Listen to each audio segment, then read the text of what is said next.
नमस्कार दोस्तों, आप सभी का स्वागत है। आपके अपने YouTube चैनल मानव जीवन में दोस्तों, लाइफ में सभी आगे बढ़ना चाहते हैं और लाइफ में आगे बढ़ने के लिए हमें रोज ही कुछ नया सीखना चाहिए और आगे बढ़ना चाहिए। तो चलिए आज की प्रस्तुति शुरू करते हैं। माता वैष्णो, आपको श्री राम की सौगंध है कि इस वीडियो को जो भी लायक करे उसकी सभी परेशानी गरीबी तत्काल दूर कर देना, उसके लंबे समय से अटके सभी बिगड़े कार्य पूर्ण कर देना। जय माता दी दोस्तों, भूलकर भी कन्याओं को ऐसा खाना कभी मत खिलाना। जानिए 2024 में करने पूजन का है। और क्या है कन्या पूजन की विधि? दोस्तों, नवरात्रि का महापर्व माता सरस्वती, माता लक्ष्मी और माता काली तथा 9 देवी अर्थात 9 कन्याओं को समर्पित है। कन्या पूजन करने से हमारी समस्त पीड़ा दूर होती है, दुख दर्द दूर होते हैं, हर कष्ट दूर होते हैं, गृह क्लेश हमारे जीवन से हमेशा के लिए दूर हो जाते हैं। यहां तक कि पितृदोष, राहु दोष, मंगल दोष, काल सर्प दोष मात्र कन्या पूजन से पीड़ित व्यक्ति को राहत मिलती है, सुकून मिलता है, घर में खुशियां आती हैं तथा अकाल मृत्यु घर में कभी नहीं होती। दोस्तों, नवरात्र की अष्टमी और नवमी तिथि पर कन्या पूजन का विधान है। इस बार महाअष्टमी तिथि 16 अप्रैल 2024 यानी कि इस दिन मंगलवार है और नवमी तिथि 17 अप्रैल 2024 दिन बुधवार को है। ऐसे में आप अष्टमी और नवमी को इन दोनों तिथियां में कन्या पूजन अवश्य ही करें। कन्याओं को भोजन अवश्य खिलाएं। शास्त्रों में 9 दिनों के नवरात्रि को बहुत ही शुभ और मंगलकारी माना जाता है, वहीं 8 दिनों के नवरात्रि को अच्छा नहीं माना जाता। ऐसे में 10 दिनों के नवरात्रि बहुत ही शुभ माने गए हैं। शास्त्रों के अनुसार नवरात्रि के दिनों में माता रानी का पूजन करने से, कन्या पूजन करने से मां अभय वरदान प्रदान करती है, कुंडली में जो कष्ट होते हैं उन्हें ठीक कर देती है। श्रीधर की तरह ही सच्चे हृदय वाले व्यक्ति के सभी कष्टों का निवारण मां शीघ्र ही करती है। मां की उपासना से विनम्रता का विकास होता है, सभी कष्ट दरिद्रता दुख का नष्ट हो जाते हैं। नवरात्रि में माता रानी का व्रत और पूजन किया जाता है, लेकिन नवरात्रि के दौरान सबसे ज्यादा महत्व होता है कन्या पूजन का। दोस्तों, कन्या रानी जो होती है फूल की पंखुड़ियों की तरह नाजुक होती है। कन्या पूजन सर्वोपरि है, श्रेष्ठ है। कन्या के रूप में स्वयं जगदम्बा देवी माता वैष्णो 9 देवियां अर्थात समस्त ब्रह्मांड इनके शरीर के कण कण में वास करते हैं। बहुत कम लोग जानते हैं 33 कोटि देवी देवताओं का वास होता है। कन्याओं के मस्तक पर कन्या चाहे छोटी हो चाहे बड़ी हो, वह सदैव पूजनीय है, मां के समान मानी जाती है। दोस्तों, माना जाता है व्रत और उपासना से माता रानी इतना प्रसन्न नहीं होती है जितना कि कन्या पूजन से होती है। नवरात्रि में छोटी छोटी कन्याओं को माता रानी का स्वरूप माना जाता है। कन्याओं को भोग लगाया जाता है, उन्हें प्रसन्न किया जाता है और बदले में आशीर्वाद मांगा जाता है। कन्याओं को प्रसन्न करने के लिए गिफ्ट आदि उपहार वगैरह दिए जाते हैं। माना जाता है अगर कन्याओं को कोई भेंट दी जाए और वह उसे खुशी खुश स्वीकार कर ले तो इसका मतलब है माता रानी अर्थात माता वैष्णो ने वह भेंट स्वीकार कर ली। जिन पर कन्याएं प्रसन्न होती हैं तो समझो उन्हें माता रानी का आशीर्वाद मिल गया और माता रानी की कृपा से उन्हें मुंह मांगा वरदान प्राप्त होता है। कन्या पूजन कोई मामूली पूजन नहीं होता। समस्त ब्रह्मांड में जो पूजा होती है उनसे बढ़कर कन्या पूजन को माना जाता है। 10 बार गंगा स्नान करने से और 100 बार यज्ञ करने से तथा 1000 बार यात्रा करने से जो पुण्य मिलता है वह मात्र एक बार कन्या पूजन करने से करोड़ों गुना भक्त को मिल जाता है, प्राप्त हो जाता है। दोस्तों, इसीलिए कहा जाता है कि कन्याओं को सताना नहीं चाहिए, इससे समस्त ब्रह्मांड हिल जाता है। कन्याओं की जितनी सेवा की जाए कम ही होती है। कन्याएं कोई मामूली नहीं होती। कन्या के रूप में स्वयं उनके मस्तक पर विराजमान होकर स्वयं देवी चलकर आपके घर तक आती है। नवरात्रि में 2 साल से लेकर 10 साल तक की कन्या का पूजन होना चाहिए।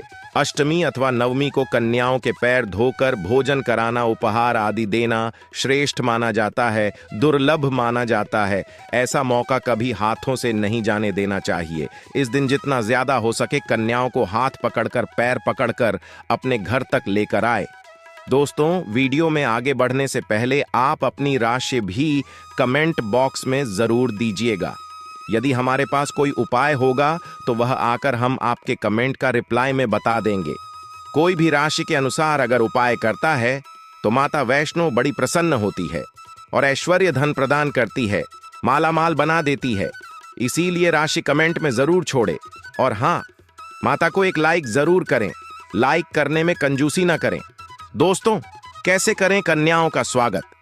कन्या जब आपके घर आए तब सभी के पैरों को दूध और पानी से उनके पैरों को बुलाना चाहिए, खासकर मर्दों को। कन्याओं के पर आवश्यक धोने चाहिए, इससे विष्णु प्रसन्न होती है दोस्तों। फिर उसके बाद कन्याओं को किसी साफ जगह पर जमीन पर कपड़ा बिछाकर बैठाना चाहिए, उनके माथे पर अक्षत फूल और कुमकुम लगाना चाहिए। फिर उसके बाद भोजन ग्रहण करवाना चाहिए। लेकिन हमेशा याद रहे, कन्याओं की थाली में 3 पूरियां कभी ना रखें, इसे शुभ नहीं, घोर अशुभ माना जाता है। 3 पूरियां तथा 3 रोटियां मरने वाले व्यक्ति के लिए निकाली जाती है और जेल में कैदियों के लिए दी जाती है। ऐसे में कन्याओं को उनकी थाली में 3 पूरी कभी न दें, लेकिन 1-2 करके पूरियां दे सकते हैं। इससे 3 संख्या बढ़ जाती है और दोष भी नहीं लगता दोस्तों। कन्याओं को खाना खिलाने के बाद अंतिम में कन्याओं के सर पर लाल चुनरी उड़ाना चाहिए और भोजन में आपको खीर, पूड़ी, हलवा, चना तथा आलू की सब्जी, छोले वगैरह की सब्जी खिलानी चाहिए। पनीर आदि भी खिलाया जा सकता है। वैसे माता रानी का प्रिय भोजन खीर, हलवा, पूड़ी और छोले आदि ही है, लेकिन भूल से भी लहसुन और प्याज का इस्तेमाल कभी ना करें, अन्यथा अनर्थ हो जाएगा। अक्सर कई लोग कन्याओं को कुरकुरे का पैकेट, चिप्स वगैरह का पैकेट खेलते हैं, जो कि घोर अनर्थ जाता है, क्योंकि इसमें लहसुन प्याज का इस्तेमाल होता है, जिसके कारण आपका व्रत खंडित हो सकता है। मां दुर्गा क्रोधित हो सकती है। जहां आपने 9 दिनों तक लहसुन प्याज का परहेज किया, लेकिन आपकी एक गलती पूरे व्रत को खंडित कर सकती है। इतना भी नादान नहीं बनना चाहिए कि माता रानी रुष्ट हो जाए और कन्याओं को भी अशुद्ध होना पड़े। कन्याओं को डब्बा बंद कोई भी ऐसी चीज न खिलाएं जिसमें लहसुन प्याज होता है। कई चीजें ऐसी होती हैं मार्केट में जिसके अंदर लहसुन प्याज का इस्तेमाल होता है। ऐसा आप कभी मत करना दोस्तों।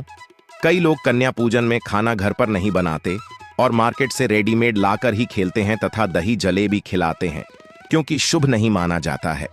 दोस्तों, ऐसा खाना खिलाते हैं जिनके घर में मान लीजिए कोई दुर्घटना हो गई है या घर में कोई बीमार है या कोई मुसीबत है, तब वह ऐसा करते हैं। लेकिन अगर आप स्वस्थ हैं, आपको कोई पीड़ा नहीं है, तो ऐसा भूलकर भी नहीं करना चाहिए। माता रानी दही जलेबी नहीं, आपके हाथों का बना भोजन खाना चाहती है, आपका प्यार चाहती है। फिर चाहे आप घर में एक ही पूरी क्यों ना बनाएं माता के लिए, पर आप स्वयं ही अपने हाथों से माता रानी को भोजन खिलाएं। देखिए, भले ही आप दही जलेबी खिला सकते हैं, परंतु माता को घर का बना हुआ शुद्ध भोजन ही अति प्रिय है। खासकर नवरात्रों के दौरान घर में पका खाना अवश्य बनाना चाहिए। माता रानी बहुत प्रसन्न होती है। घर का बना पका खाना ही कन्याओं को खिलाना चाहिए। हमेशा याद रखें, कन्याओं को प्लास्टिक के बने धोने में खाना नहीं खिलाना चाहिए।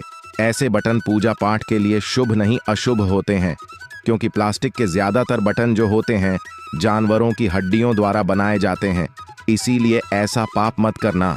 कन्याओं को हमेशा स्टील के बर्तन या पत्तों से बने बर्तनों में ही भोजन कराना चाहिए, बहुत ही शुभ माना गया है। अगर पेड़ के पत्ते में भोजन कराते हैं तो माता अभय वरदान प्रदान करती है। दोस्तों, एक और बात हम आपको बताने वाले हैं कि यदि नवरात्रों के समाप्त होने के बाद यदि बीच में कन्या पूजन में शुक्रवार का दिन पड़ जाए तो कन्याओं को कोई भी खट्टी चीज नहीं खिलाना चाहिए, क्योंकि शुक्रवार का दिन माता संतोषी को समर्पित होता है और माता संतोषी नवरात्रों के दिनों में सक्रिय अवस्था में होती है, यानी वह भी 9 देवियों के साथ में आपके घर में आती है। इसीलिए कन्याओं को भूल कर भी शुक्रवार का दिन अगर पड़ जाए तो खट्टी चीज घर में नहीं बनाना चाहिए और कन्याओं को भी खट्टी चीज नहीं खिलाना चाहिए। घोर पाप लगेगा, आपका किया कराया सब बर्बाद हो सकता है। खट्टी चीजों से माता संतोषी रुष्ट हो सकती है, चिढ़ सकती है, आपको श्राप दे सकती है। इसीलिए नादान न बने दोस्तों। भोजन कराने के बाद कन्याओं की थाली में एक लौंग जरूर रखना चाहिए, क्योंकि लौंग देवी शक्ति तथा दुर्गा मां को बहुत प्रिय है। लौंग माता शक्ति का प्रतीक होती है। लौंग में नव दुर्गा का वास होता है। दिनों में माता रानी को लौंग का भोग लगाया जाता है, तो खाना खाने के बाद कन्याओं को लौंग अवश्य अर्पित करें।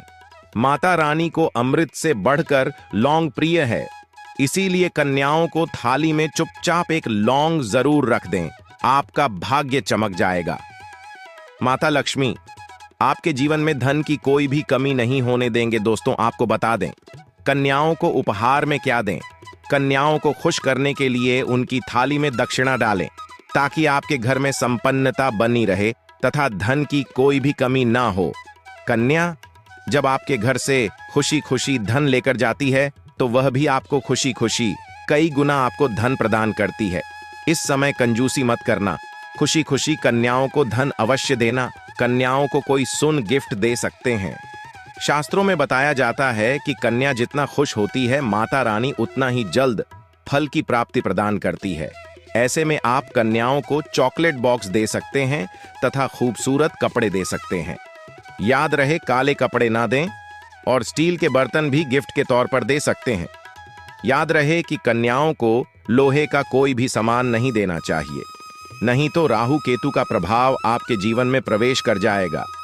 राहु काल तथा राहु दोष आपको लग जाएगा, आप बर्बाद भी हो सकते हैं। दोस्तों, जब कन्या अपने घर के लिए प्रस्थान करें तो उनके चरण जरूर छू लें और अपने मन में अपनी प्रार्थना को पूरा करें। सच्चे दिल से मांगी मुराद माता रानी अवश्य ही पूरी करती है। सच्चे दिल का मतलब होता है मन में कोई भी लालच ना हो, और अगर वह लालच माता को पाने के लिए बन जाए तो उसे बोलते हैं सच्ची श्रद्धा और सच्ची भक्ति। ऐसी भक्ति के आगे स्वयं 33 कोटि देवी देवता आपको नमस्कार करते। तो दोस्तों, यह थे कुछ उपाय जो आपको इस चैत्र नवरात्रि में जरूर करने हैं। चूकना मत दोस्तों। आज के वीडियो में बस इतना ही। कमेंट बॉक्स में जय माता लक्ष्मी सभी जय माता दी अवश्य लिखें। और अगर आपको आज की वीडियो अच्छी लगी हो तो हमारे चैनल मानव जीवन को सब्सक्राइब करें। धन्यवाद।